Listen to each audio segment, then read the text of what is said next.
momento no nos hemos centrado en el intercepto de la función dado por el alfa del activo Y. Este alfa significará el exceso de retorno del activo por sobre lo que debiese rentar de acuerdo con el índice de mercado, ¿cierto? Entonces, ¿qué significa esto? Se va a referir a la diferencia que existe entre el rendimiento real del activo y el rendimiento esperado de ese activo, según el modelo de mercado, ¿cierto? Específicamente, el alfa del activo ahí va a representar el rendimiento adicional que el activo ha generado en comparación con lo que se esperaría en relación con el índice de mercado, ¿cierto? Basado en su riesgo. En otras palabras, muchísimo más sencilla, entonces, el alfa lo que va a hacer es medir qué tan bien o qué tan mal se ha comportado el activo financiero en términos de rendimiento o retorno en comparación con las expectativas que se tienen del mercado, ¿cierto? De estos índices de mercado existen algunos más conocidos como por ejemplo Dow Jones y Nasdaq de Estados Unidos, el Eurostoxx 50 en Europa o Nikkei en Japón. Estos son algunos de los mercados bursátiles más importantes del mundo, pero también hay más mercados.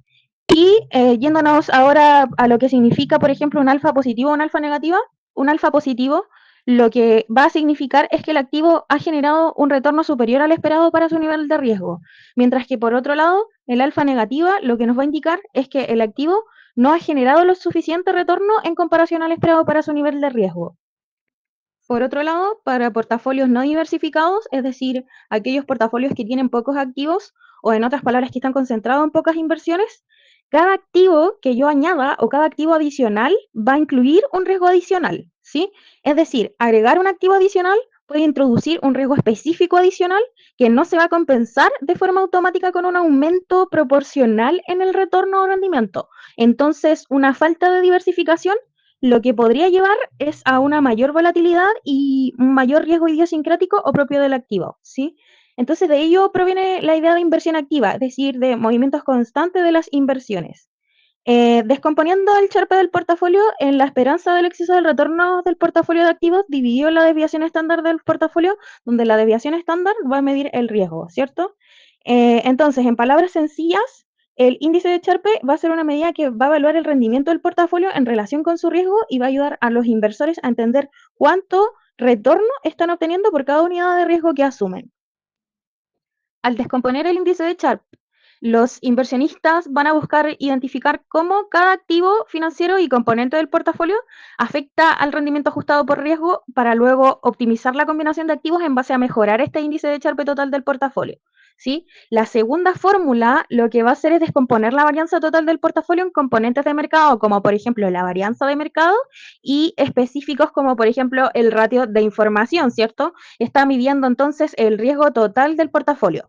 ¿Cuál es la conclusión de esto? Es que cuanto mayor sea la varianza, mayor va a ser el riesgo. En cambio, el Sharpe del portafolio lo que va a hacer es que va a medir el rendimiento ajustado por riesgo. Así que ojo con esto. Un componente relevante a considerar es el ratio de información, el cual lo que va a hacer es depender del alfa del activo, ¿cierto? Que lo vemos ahí en la fórmula, y de la desviación estándar del error específico del activo.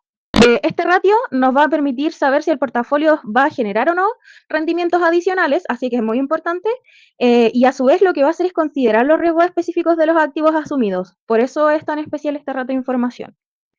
Dado esto, el portafolio óptimo bajo un modelo índice va a venir de mezclar un portafolio pasivo o con índice de mercado, ¿cierto? Con una estrategia activa, es decir, con inversiones en activos con alfas mayores a cero, ¿cierto? Para así lograr una rentabilidad por sobre el mercado.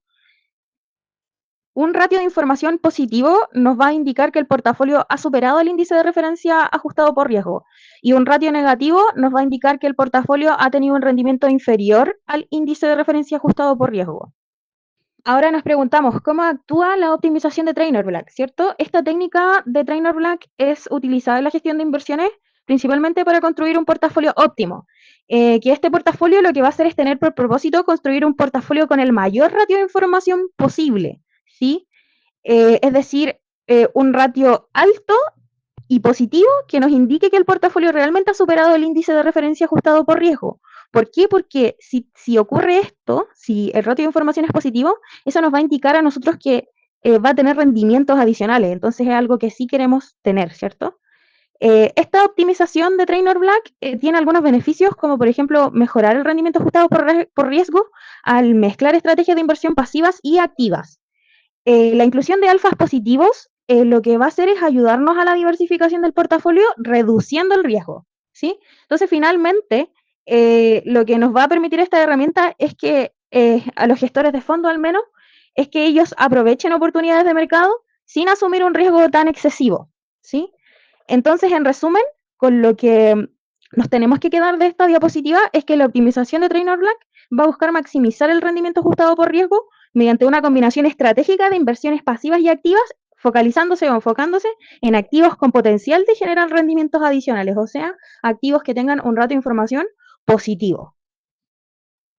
¿Cómo podemos saber cuánto vamos a invertir en cada activo? Para ello tenemos la siguiente fórmula de asignación de pesos de los activos, donde W sub I o peso del activo I en el portafolio va a ser igual a una fracción donde el numerador va a corresponder al alfa del activo dividido en la varianza del error del activo como medida de riesgo idiosincrático. Es decir, que un riesgo que no está explicado por el mercado, sino que es intrínseco del activo, ¿sí? Todo esto va a estar dividido por el valor absoluto de la sumatoria de I igual 1 hasta n, ¿cierto? De todos los excesos de retorno sobre su índice de referencia. Esta fórmula se va a utilizar para asignar pesos a los activos en un portafolio de manera que se maximice el ratio de información, ¿sí? Siempre queremos maximizar el ratio de información. Los pesos se calculan en función del alfa y la varianza del error en cada activo. Entonces, los activos con un alfa más alto y una varianza del error más baja van a recibir un mayor peso en el portafolio.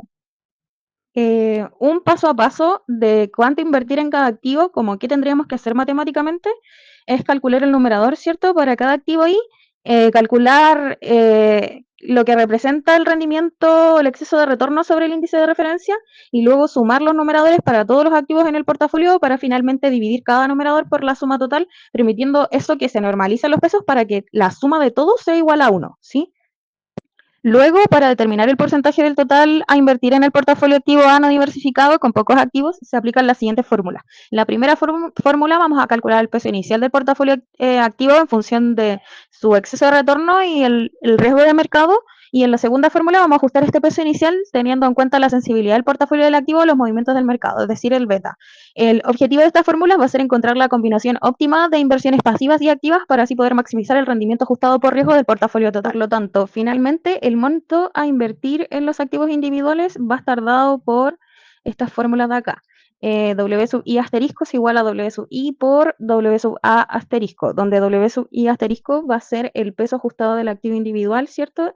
Activo I, por ejemplo, en el portafolio total, eso va a ser igual a W sub I, que corresponde al peso del activo I en el portafolio activo, ¿sí? W sub A asterisco va a ser el peso del portafolio activo en el portafolio total. Y la primera fórmula lo que va a hacer, lo que nos va a ayudar en el fondo es a determinar cuánto es lo que vamos a invertir en cada activo individual dentro del portafolio activo, ¿sí? Esto nos va a indicar cómo distribuir la inversión en cada activo individual dentro del portafolio, ¿cierto? Multiplicando el peso del activo en el portafolio activo por el peso del portafolio activo en el portafolio total, ¿cierto? Que eso se ve representado por W sub I por W sub A asterisco, ¿sí? Por otro lado, la segunda fórmula nos va a indicar cuánto es lo que vamos a invertir en el índice de mercado, asegurando que la suma de las inversiones en el portafolio activo y el índice de mercado sea igual al total del portafolio. La fórmula va a estar dada por W sub M asterisco, ¿cierto? Es igual a 1 menos W sub A asterisco, donde W sub M asterisco va a ser el peso del índice de mercado en el portafolio total y W sub A asterisco, como ya dijimos, va a ser el peso ajustado del portafolio activo en el portafolio total. Esta fórmula nos va a mostrar cómo calculamos la proporción de la inversión que se destina al índice de mercado. Entonces, lo que vamos a hacer es restar el peso ajustado del portafolio activo del total para obtener el peso del índice.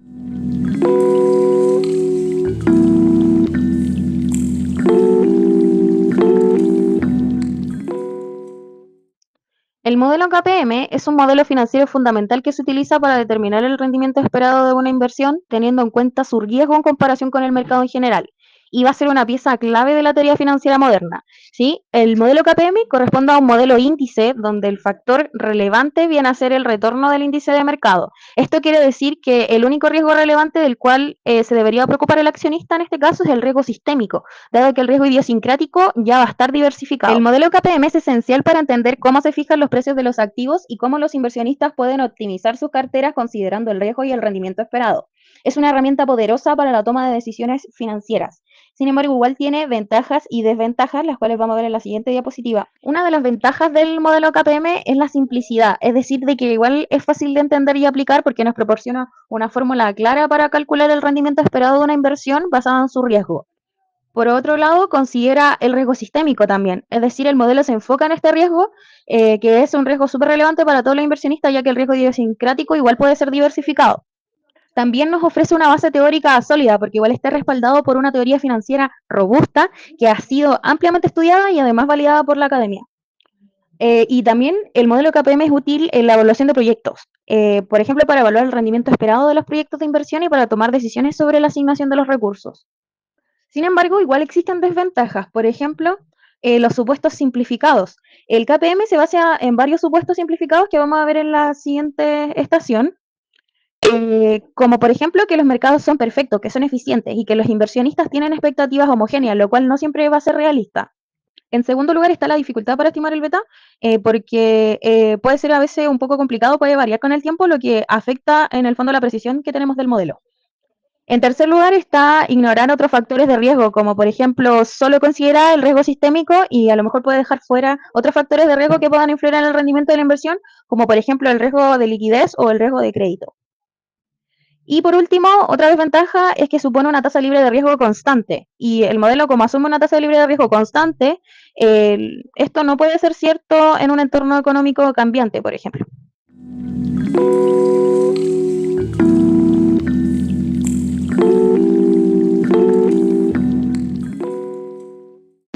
Bienvenidos a la estación de supuestos del modelo de KPM. Como ya conversamos anteriormente, el modelo KPM tiene algunos supuestos que tenemos que tener en consideración al momento de aplicarlo. En primer lugar, los inversionistas van a ser aversos al riesgo. Esto quiere decir que van a tener curvas de indiferencia como las que se pueden apreciar en el gráfico que está a la derecha, principalmente por las líneas segmentadas. Entonces, lo que vamos a analizar aquí es que mientras más arriba y a la izquierda están las curvas de indiferencia, más felices van a estar los inversionistas. Y cada inversionista va a tener su nivel de aversión al riesgo. Por ejemplo, en el gráfico se ve que el inversionista 1 va a tener menos aversión al riesgo que el inversionista 3. En segundo lugar, otro supuesto del modelo KPM es que tienen el mismo horizonte de inversión. En tercer lugar, tenemos un mercado perfecto, tenemos perfecto acceso al mercado financiero. Y esto significa que el mercado no va a tener fallas, es decir, se van a comportar como agentes tomadores de precio con información perfecta. No van a existir impuestos, no van a existir costos de transacción, es decir, básicamente vamos a estar frente a un modelo de competencia perfecta. Los individuos van a ser racionales, es decir, van a optimizar a lo Markowitz, sus expectativas van a ser homogéneas, lo cual hace referencia a que las personas que invierten tienen las mismas expectativas de cuánto va a ser el retorno y el riesgo de los activos, de tal manera de compartir una misma línea de mercado de capitales. Todos tienen acceso a los mismos activos con y sin riesgo. Los activos van a ser divisibles y disponibles para transar a todos los agentes. Ahora, si volvemos al gráfico de línea de mercado de capitales presentado en la cápsula anterior, acá tenemos la acción de una empresa llamada ExxonMobil, la cual tiene un riesgo de un poco más del 15%. Recordad que cuando hablamos de riesgo hablamos de volatilidad o de desviación estándar y un retorno de un poco más del 5%. Entonces, podemos descomponer la volatilidad total que tiene esta acción en dos. Una parte va a ser el riesgo diversificable, que sería la distancia que existe entre el riesgo total y el riesgo que tiene el portafolio que está en la línea de mercado de capitales. Luego tenemos un riesgo sistemático que no va a ser diversificable, que es la distancia entre el eje de las ordenadas y la ubicación de este portafolio en la línea de mercado de capitales. Ahí les marqué los puntos con rojo, con celeste y verde, y la línea de mercado de capitales ya vendría a estar representada por la línea amarilla. Ahora vamos a hablar sobre un gráfico clave en la teoría moderna de portafolio, la frontera eficiente y la línea del mercado de capitales, o CML, que se le abrevia, por ejemplo, ahí en el gráfico. Primero vamos a hablar de la frontera eficiente. Esta frontera eficiente es la curva ascendente que se ve en el gráfico que comienza en la parte inferior izquierda, ¿sí? Lo que nos dice esta curva básicamente es cuál es la máxima rentabilidad esperada que se puede obtener para un nivel de riesgo determinado, ¿sí? El riesgo aquí se va a medir como la desviación estándar que se representa con la letra sigma. Los puntos a lo largo de esta curva representan los portafolios más eficientes en términos de riesgo y retorno. Y esto va a significar que si, por ejemplo, eliges un portafolio que está en la frontera eficiente, no podrás obtener un retorno esperado más alto sin asumir más riesgo, ¿sí? Por otro lado, vamos a tener la línea del mercado de capitales, la CML. Esta es la línea recta que va a comenzar en la tasa libre de riesgo, o RF, ¿cierto? Y se extiende hasta intersectar la frontera eficiente en un punto que vamos a llamar M, que va a representar el portafolio de mercado. La línea de mercado de capitales muestra la mejor combinación posible de riesgo y retorno si combinamos activos riesgosos con un activo libre de riesgo. Y el punto donde la línea de mercado de capitales toca la frontera eficiente, que es el punto M, es súper importante porque indica el portafolio de mercado, considerando teóricamente que el portafolio de mercado es el portafolio más eficiente que puedes tener. En resumen, este gráfico es una herramienta fundamental para entender cómo los inversores pueden maximizar sus retornos para un nivel de riesgo determinado, eligiendo portafolios que se encuentran a lo largo de esta frontera eficiente o la línea de mercado de capitales, ¿sí? Es una guía visual que en el fondo nos va a ayudar a comprender cómo podemos mejorar la rentabilidad de un portafolio ajustando la combinación de los activos. Lo que nos gustaría es tener un indicador que nos señale cuánto sería el riesgo sistemático de un activo, ¿cierto? Entonces ahora vamos a mirar el segundo gráfico de al lado. Y para eso vamos a tener este gráfico de dispersión, como el que podemos observar, ¿cierto? Que tiene en el eje de las ordenadas el retorno del activo y en el eje de las abscisas el retorno del portafolio de mercado en porcentaje. Lo que vamos a hacer es tomar observaciones históricas de los retornos del activo y del portafolio de mercado y vamos a correr una regresión lineal por mínimos cuadrados ordinarios. Luego de que corramos esta regresión lineal, vamos a obtener la pendiente de esta línea, que llamaremos línea característica. Y la pendiente sería el beta de este activo, que el beta lo que me va a decir es la sensibilidad del activo al riesgo sistemático del mercado. Supongamos que el beta de Tesla es 2. Esto va a significar que ante un aumento del 1% en el retorno del portafolio de mercado, Tesla va a aumentar su retorno promedio, porque esto es una regresión por mínimos cuadrados, entonces va a aumentar en promedio 2%. Y cuando el retorno del portafolio de mercado caiga un 1% en promedio, el retorno de Tesla va a caer menos 2%. Cuando tengo betas menores a 1, va a significar que cuando el mercado le va bien, al activo le va proporcionalmente menos bien. Pero cuando al mercado le va mal, al activo le va proporcionalmente menos mal. Ese es el sentido que tiene el beta del activo. De esta manera vamos a llegar a lo que se conoce como la línea del mercado de valores. Se puede mostrar que se puede llegar a esta expresión de aquí ocupando el riesgo y retorno de un portafolio junto con el ratio de Sharpe. Pero lo que me interesa es analizar esta expresión parte por parte para entenderla bien. Entonces vamos a decir que lo que está en paréntesis es el premio por el riesgo de mercado, es decir, va a ser el exceso de retorno que hay sobre el activo libre de riesgo y también que el premio por riesgo de un activo I va a ser esta expresión de paréntesis multiplicando por el beta, ¿sí? Ahora pasemos a analizar los escenarios donde el beta toma ciertos valores. Primero vamos a partir por el caso en que el beta es igual a 0. Si el beta es igual a 0, este segundo término se va, ¿cierto? Y quedaría que el retorno esperado del activo sería igual al retorno del activo libre de riesgo. En caso de que el beta sea igual a 1, esta tasa libre de riesgo se me va a cancelar y me quedaría que el retorno esperado del activo I sería igual al retorno del portafolio de mercado, lo que tiene todo el sentido del mundo. Y si volvemos al gráfico de dispersión anterior, acá lo que estaríamos suponiendo es que el retorno del activo sería el retorno del portafolio de mercado. Y si tengo tanto en el eje de las ordenadas como de las abscisas el retorno de mercado, entonces al correr la regresión, sí o sí se me tiene que cumplir de que la pendiente tiene que ser igual a 1. Por lo tanto, siempre que yo tenga un beta igual a 1, el retorno esperado del activo tiene que ser igual al retorno del portafolio de mercado. Uno se podría preguntar si es que podría haber activos con betas negativos y la respuesta es sí. Ahora, ¿pero por qué existiría un activo que me entrega un retorno por debajo del activo libre de riesgo? ¿Por qué voy a querer un activo así? Entonces, aquí es donde corren las coberturas, que eran los que conversábamos en estaciones anteriores, ¿sí? Eh, ahora, no es estratégico, sin embargo, por curiosidad teórica, sería como explicar que existen las betas negativas, ¿sí? Finalmente llegamos a esta imagen que conecta la línea de mercado capital y la línea de mercado de valores y vamos a analizar primero esta acción de ExxonMobil, donde tenemos, como dijimos anteriormente, una parte que va a ser diversificable ocupando los portafolios y una parte que no va a ser diversificable, que es esta distancia de aquí. A este retorno esperado que entrega ExxonMobil vamos a tener un beta de 0,5, ¿cierto? Y si este ejercicio lo hacemos también para los demás activos, vamos a tener distintos betas de los activos, ¿sí? En el contexto de KPM estamos en un modelo de equilibrio, como dijimos al inicio. Entonces, ahora, si por algún motivo tuviese por sobre o bajo la línea de mercado de valores, las fuerzas del mercado lo que harán es que converjan de nuevo a la línea. Entonces se dice que los activos que están por debajo de la línea del mercado de valores están sobrevalorados y los que están por encima de la línea están subvalorados. Entonces con esta línea vamos a poder calcular lo que sería el coste de capital para un proyecto de inversión, por ejemplo. Si nosotros estamos evaluando si hacer una inversión o no con un beta de 1.5, por ejemplo, entonces el retorno mínimo que yo debes esperar aquí sería de 10% y 15%.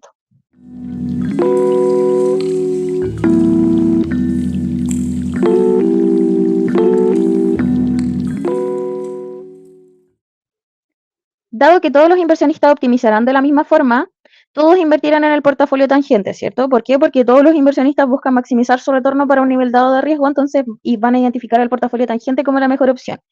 Aunque la proporción entre activos libres de riesgo y el portafolio tangente variará según la versión al riesgo de cada inversionista, todos optimizarán de la misma forma invirtiendo en el portafolio tangente porque va a ser el portafolio que ofrece la mejor combinación entre riesgo y retorno. Dado esto, los activos que se transan en el mercado deben entregar una prima por riesgo de mercado igual a la otorgada por el portafolio óptimo. Recordemos que la prima es una compensación que los inversionistas exigen por asumir un riesgo mayor al de un activo libre de riesgo. Esta prima es la diferencia entre el rendimiento esperado del portafolio de mercado y la tasa libre de riesgo. Todos los activos necesitan ofrecer una prima por riesgo coherente con la del portafolio óptimo, porque si no lo hacen, los precios se van a ajustar hasta que lo hagan, ¿sí? Esto asegura que el rendimiento esperado de cada activo refleje correctamente su nivel de riesgo en comparación con el mercado en general. Aquí el mecanismo de ajuste será el precio de cada activo, el cual está determinado por la oferta y la demanda del mercado, ¿cierto? Lo cual a su vez alteraría el retorno del activo. Matemáticamente se define el retorno como R, ¿cierto? El retorno es igual a P sub T, donde P sub T sería el precio del activo en el tiempo T, menos P sub T menos 1, que sería el precio del activo en el tiempo T menos 1, dividido en el precio del activo en el tiempo T menos 1. Esta fórmula calcula el rendimiento de un activo comparado con su precio actual y con su precio anterior. Esencialmente nos va a decir cuánto ha cambiado el precio del activo en un periodo de tiempo, lo que va a reflejar nuestro retorno sobre la inversión. Por ejemplo, imaginemos el activo I. Para que este activo sea atractivo para los inversionistas y se incluya en el portafolio de mercado, debe ofrecer una prima por riesgo de mercado adecuada. Pero, ¿qué era exactamente la prima por riesgo de mercado? La prima por riesgo de mercado es el rendimiento extra que los inversionistas van a esperar por obtener por asumir el riesgo adicional de invertir en este activo en lugar de un activo libre de riesgo, ¿sí? Para que el activo I sea transado en el mercado, debe cumplir con una condición clave. Su prima por riesgo debe ser igual a la prima por riesgo de mercado. Si esta prima es menor, ningún inversionista va a querer incluirlo en su portafolio, ya que estaría asumiendo un riesgo sin recibir la suficiente recompensa. Por otro lado, si la prima por riesgo del activo I es mayor que la del mercado, se va a volver muy atractivo para los inversionistas y esto va a provocar que aumente la demanda por el activo y eso a su vez va a provocar que aumente su precio. Entonces, a medida que el precio va subiendo, la prima por riesgo va disminuyendo hasta que se equilibre con la del mercado. Así que en un mercado en equilibrio, la prima por riesgo de todos los activos debe alinearse con la prima por riesgo del mercado. Esto va a garantizar que los activos sean valorados de forma correcta, según su nivel de riesgo y la recompensa potencial que ofrecen. Igualándola a la prima por riesgo de mercado y reordenando la ecuación, matemáticamente queda entonces. Primero lo que hacemos es despejar la esperanza del exceso del retorno del activo, dejando la covarianza de los excesos de retorno multiplicando. Luego lo que hacemos es reemplazar el desglose de la fórmula de la esperanza del exceso de retorno de mercado, la que se va a descomponer en la esperanza del retorno de mercado menos la tasa libre de riesgo, y lo mismo hacemos con el exceso de retorno del activo, el cual se va a descomponer en la esperanza del retorno del activo menos la tasa libre de riesgo. Sabemos que el beta del activo financiero se define como la covarianza de los excesos de retorno dividido en la varianza del mercado, por lo tanto la vamos a reemplazar como el beta sub i. Ahora vamos a despejar la esperanza del activo del retorno del activo financiero y vamos a obtener la ecuación clásica del KPM. Finalmente obtenemos la ecuación clásica de este modelo. Cabe notar que este beta corresponde al mismo encontrado en el modelo índice a través de una regresión cuando este utiliza el portafolio de mercado. La línea del mercado seguro es un concepto clave en el modelo de fijación de precios de activos de capital o modelo de KPM. ¿Sí? Este modelo ayuda a los inversores a entender la relación que existe entre el riesgo y el rendimiento esperado de una inversión. Entonces, algunos componentes claves van a ser que en el eje horizontal o el eje de las abscisas representa el beta, que va a medir la volatilidad o riesgo de una inversión en comparación con el mercado en general, donde un beta de 1 significa que la inversión tiene el mismo riesgo que el mercado. Y por otro lado vamos a tener el eje vertical o el eje de las ordenadas, que va a representar el rendimiento esperado de una inversión. Y así también vamos a tener en celeste la línea recta, que esa línea recta que sube de izquierda a derecha va a ser la línea segura del mercado, ¿sí? Que nos va a mostrar que a mayor riesgo o mayor beta, mayor va a ser el rendimiento esperado del activo. Entonces la pendiente de esta línea va a corresponder a la prima de riesgo de mercado, que va a ser la diferencia entre el rendimiento esperado del mercado y la tasa libre de riesgo, como se ve en el gráfico. Algunos puntos importantes a considerar es que el punto beta sub m igual a 1 indica que la inversión tiene el mismo riesgo que el mercado. Entonces, por ejemplo, si una inversión tiene un beta mayor que 1, se espera que tengan un rendimiento mayor que el mercado debido a su mayor riesgo. Y si la beta es menor que 1, se espera que tengan un rendimiento menor que el mercado debido a su menor riesgo. Entonces, por ejemplo, imagínense que tenemos dos inversiones, la inversión A y la inversión B, y la inversión A tiene un beta de 0.5 y la inversión B tiene un beta de 1.5. Entonces, la inversión A, como tiene un beta de 0.5, va a significar que es menos riesgosa que el mercado. Y según la línea segura del mercado, su rendimiento esperado va a ser menor que el del mercado, ¿sí? Respecto a la inversión B, su beta va a ser de 1.5, entonces esto va a decir que es más riesgosa que el mercado. Y según la línea segura, su rendimiento esperado va a ser mayor que el del mercado. Entonces la línea va a ser una herramienta visual que nos va a mostrar cómo el rendimiento esperado de una inversión va a cambiar con el nivel de riesgo o con el beta, ¿sí? Entonces va a ser fundamental esto para los inversores porque en el fondo les va a ayudar a decidir si una inversión ofrece o no un rendimiento adecuado de acuerdo a su nivel de riesgo. Como vale la pena o no arriesgarse, a eso es lo que voy con la decisión de inversión. Ahora bien, sabemos que del modelo índice las acciones no siempre entregarán un alfa de cero, como asume el KPM, ¿cierto? Si todos los demás parámetros están bien calculados, lo que estará pasando en dichos casos es que estos no se encuentran en equilibrio, sino que están subvalorados o están sobrevalorados, como por ejemplo un alfa mayor que cero y un alfa menor que cero. Entonces, encontrar alfas positivos va a ser esencial en la inversión activa, dado que se basan en la línea de que estos activos eventualmente van a volver a estar en equilibrio.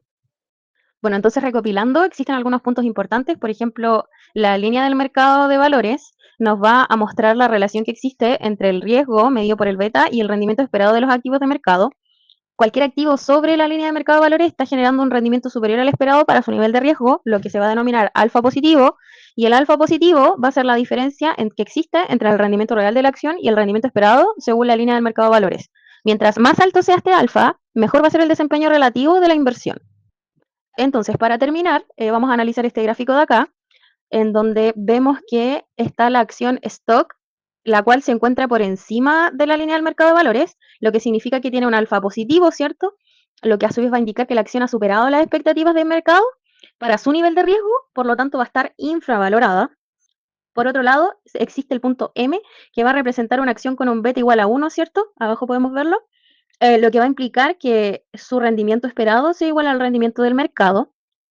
Y aquí la acción stock tiene un beta mayor que 1, vemos que es de 1.2, indicando que existe un mayor riesgo, pero su rendimiento es aún superior al que se esperaría para ese nivel de riesgo, resultando un alfa positivo.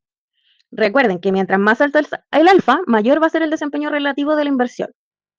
Entonces, para terminar, algunos puntos importantes ya tener en consideración es que un alfa positivo siempre sugiere que la acción podría estar infravalorada, o sea, se va a ubicar sobre la línea del mercado de valores o que ha tenido un desempeño excepcional en comparación con las expectativas del mercado. También vamos a tener un alfa positivo, va a significar una señal atractiva para los inversionistas, ya que va a indicar un rendimiento superior al ajustado por riesgo, por eso es infravalorado, ¿sí? Es importante notar que mientras más alto el alfa, mejor va a ser el desempeño relativo de la inversión, lo que podría justificar decisiones de compra o de mantener la acción en el portafolio. Entonces, si está sobre la línea del mercado de valores, el activo está infravalorado, y si está bajo la línea del mercado de valores, está sobrevalorado y su rendimiento va a ser menor al esperado.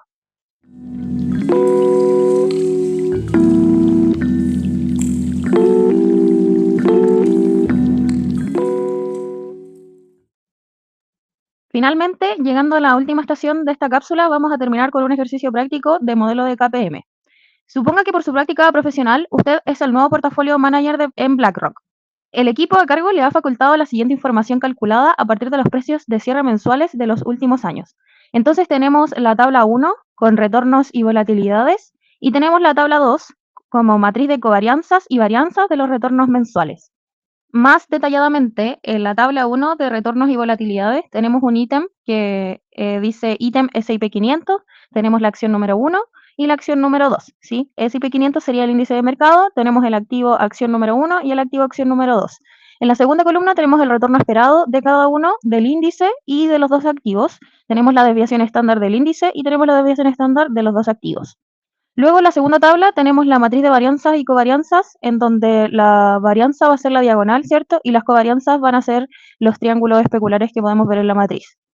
Entonces, en la primera pregunta nos dicen, por 10 puntos, determina los betas de las acciones 1 y 2. La beta de la acción 1 va a estar dada por la covarianza del retorno de la acción 1 y el retorno del índice, dividido en la varianza del retorno del índice. Entonces eso va a equivaler a 0,0010 dividido a 0,0013. y eso va a dar un beta de la acción de 0,7692. Respecto al beta de la acción número 2, vamos a tener la covarianza del retorno de la acción 2 respecto al retorno del índice y la varianza del retorno del índice, y eso va a ser igual a 0,0018 dividido en 0,0013, dando un beta de 1,3846.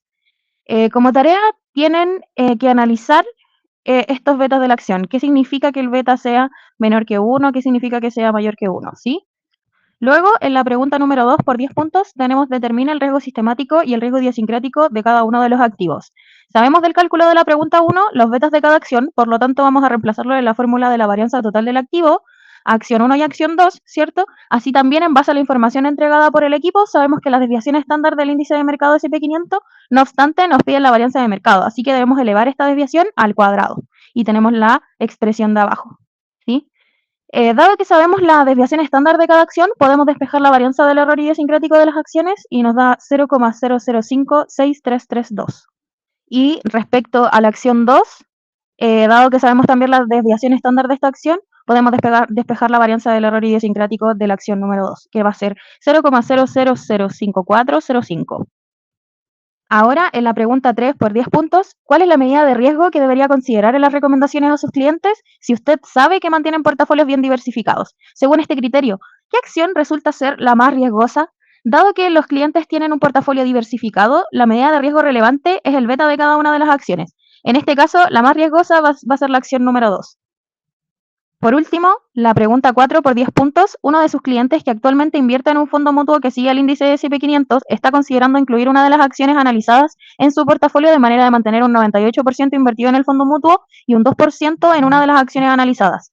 Para asesorarlo, usted debe analizar cuál es el retorno esperado, la desviación estándar y el beta de los nuevos portafolios. El portafolio 1 va a estar constituido por 2% en acción 1 y un 98% en el fondo mutuo, y el portafolio número 2 va a estar constituido por un 2% en la acción 2 y un 98% en el fondo mutuo. Entonces, finalmente, nos queda la siguiente tabla, para resumir todo lo que nos piden.